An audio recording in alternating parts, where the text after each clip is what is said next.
Yes, it's just, me and Tam Rice, for the quality of life meeting. Thanks all for coming. Oh, my goodness, sorry. Didn't get Sorry. you. But it's because I had Dan Rice on the line. Oh. Heard that. Okay, so.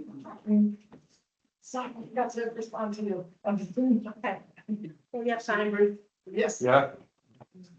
I must have missed it. You don't Do you want us to sign Sure, yeah. that we're here?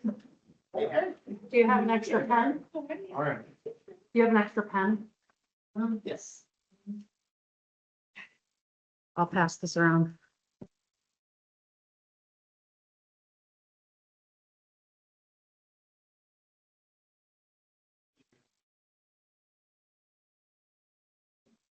There we go. Thanks.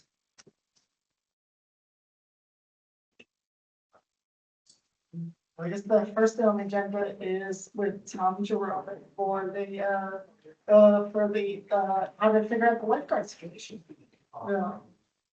And what are your suggestions or thoughts on how to improve access or get more lifeguards? To start, we did have a little crisis this summer. We started out with 12 lifeguards we found were returning from last year. So we did go to the job fair at Glens Falls High School and signed a couple more kids up. And within the 2 months of signing kids up and that, we think we lost 5. So we ended up with 7. By the time we got put out flyers and feelers to get people in, a lot of people don't realize become a lifeguard. It's not just, you don't hire a kid, put them in a lifeguard chair. It's a commitment. People think that. I've heard people, yeah, I've heard people say, well, my son applied for the job and well, did he take the 8-hour course online? Did he take the 21-hour course on site? Oh, no, I didn't know we had to do that. So anyway, the mayor and Yvonne, myself, conversed during the spring. Since we didn't have enough to open Eastfield Pool, we made a decision to open up Havens Cove for 7 days a week due to the numbers. I grew up in East Bend, so with nothing, we were trying to put the extenders down, make them in a place to go. It's just the numbers are on a hot day, you can go over 100 people at Havens Cove to 5 to 10 at Eastfield in the swimming pool. So it was sort of no brainer to open that up. I did discuss the school, school bus system to try and bus some of the Eastenders to Havens Cove a couple days a week. But that fell through because of the hours of the bus worker. They were only working 1 or 2 o'clock in the afternoon, so that wasn't feasible for them. So anyways, in that we did start, we're starting a junior program. Mayor's pushed the junior program, where she comes from. Originally, it was a junior lifeguard program. We didn't call it junior lifeguard apprenticeship. We hired some younger let's call it school kids to sort of shadow the lifeguards. They work at Havens Cove, they work at different parks with Mary Condon. And so we're going to be offering the course within probably the next 2 or 3 weeks. Ethan Scramble, who's our aquatic director, is capable of teaching the course. So he's offered to teach the course. Right now, we have 6 to 8 candidates that are interested in it. The city pays for it. The one thing we do ask the children for, the kids for, the lifeguards for, is a commitment for a year to make sure we're paying. They're not going to jump and go to $1 million beach for $1 more an hour, or the YMCA for a free membership, or elsewhere. So How are we incentivizing that besides just a promise? we're paying upfront. Alright. I'm going to share this with you. You guys can take a look at it. Cool. I also have the aquatic certifications, which I brought up earlier. People don't realize it's harder than just. And you said you had somebody on staff that can do the certification? Yes. I love it. Yep. I mentioned that we should be talking to the coaches at the school, I'm sure they reached out to them. I didn't reach out personally to them.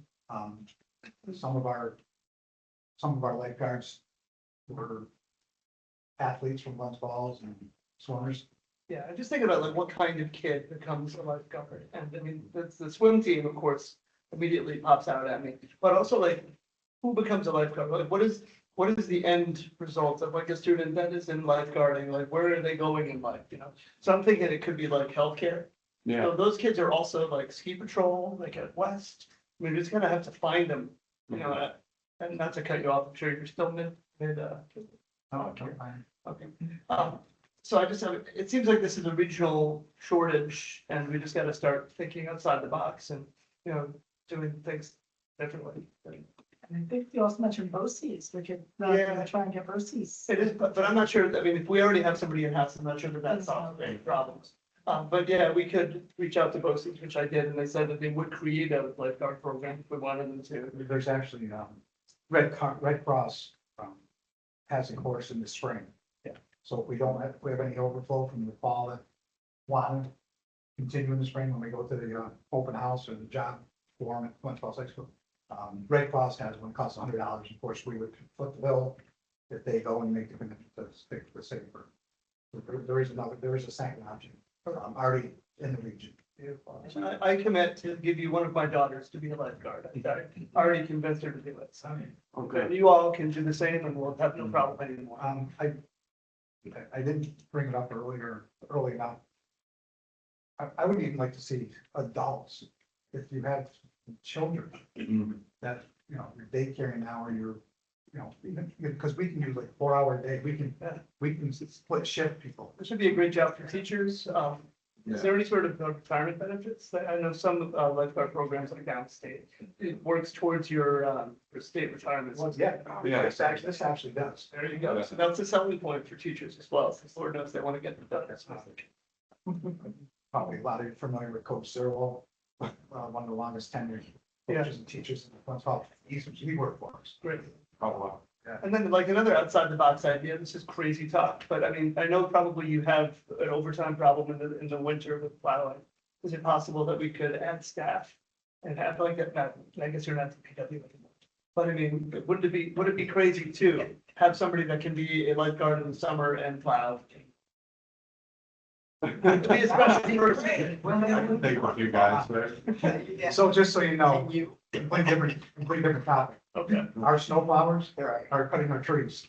okay. They're Yeah. paving. There you Yeah. go. All right. They're watering flowers. They're picking up trash. They're picking up bags. All right, so I'm mistaken, my premise is mistaken. Yeah. Just, you know, throwing it out. No, I appreciate it, but that, yeah, we don't have snow So plowers. it's not a problem, I understand. And an abundance, all right. Let's ask, how much does it cost for the city, for those classes? I believe it's $100. Oh, wow.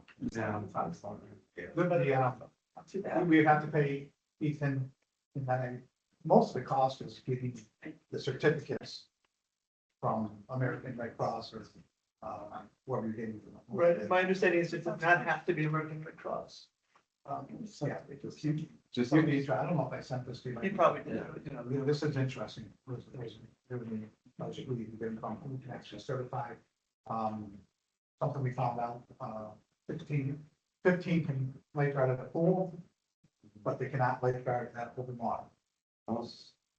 So it becomes like a step up, like they start as the junior, then they go to the pool and then, you know, slip start the at age East up. End and then go to Evans Cove. Yeah, cool. So it sounds like, the big thing is just trying to market it to get people to sign up. Again, we thought going into the season, we had 12, 14 is the perfect number.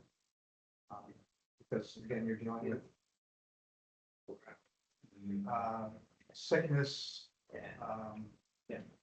The kids aren't always in control of their lives, right? I think that they can do it, but then it turns out their parents have other plans for them. In fact, we had two, one broke his ankle and one pulled his shoulder out playing basketball a week and a half ago. So now we're down to 5.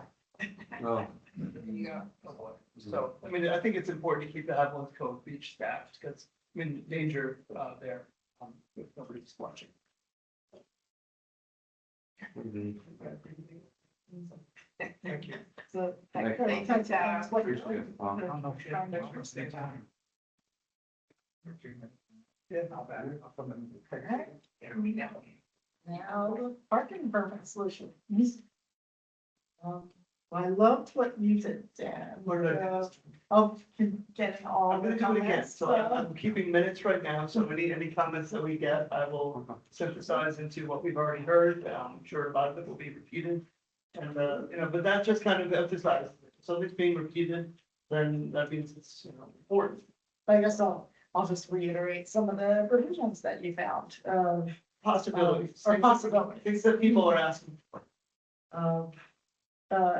Added a section addressed inaccessible parking, which I think the city is working. with. That's already handled. That was, and I've asked for, the mayor's office to put that in explicitly. Of like. That was always, I don't know if it was a misunderstanding on my part or the resident's part, but the handicap parking in these lots, not going away.